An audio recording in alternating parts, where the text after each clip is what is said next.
আজকে আমরা গেছি এমন এক জায়গা, যে জায়গার নাম হলো ডাঙ্গারহাট। এই জায়গা হচ্ছে একটা সেই লেভেলের বাড়ি হচ্ছে, আর বাড়ির লোকের ডিমান্ড ছিল কি আগের মার্শালটা তুলে অন্য জায়গায় এক জায়গায় বসাতে হবে।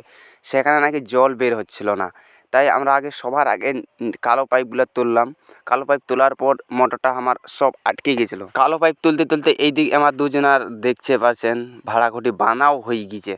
তো ভাই এই যে কুদাল দিয়ে কী যে করে ভাববাই পারো না। কিছুক্ষণ পর আমার নীল পাইপ তোলার কাম চালু হয়ে গেছে, আর এই চেন দিয়ে ঘেচের ঘেচের করবার লাগলি দেখ। আর হারা একটা লোহার পাইপ দিন আর পানির প্রেসারে এই পাইপটা তোলার চেষ্টা করছে, বাট এই পাইপটা দুঃখিত, হারা পাইপটা কিছুতেই তুলবা পারেনি, কারণ এই পাইপটা মাঝখান থেকে দুভাগ হয়ে গিয়েছিল। এটার ভিডিও মই বানাবা পাওনি আর দেখাবা পাওনি। আর এটা করতে করতে করতে করতে আমার অনেকটা টাইম পার হয়ে গেছিলো। বাড়ির লোক হয়রান হয়ে গেলে তোরা বাদ দাও, আর পরের দিন আর একটা নতুন করে মার্শাল বসাও। আর হারা থাকি কিনো রাত্রেবেলায় তাম্বু। তার কেমন লাগলে আজকের ভিডিও কমেন্ট করে জানাও।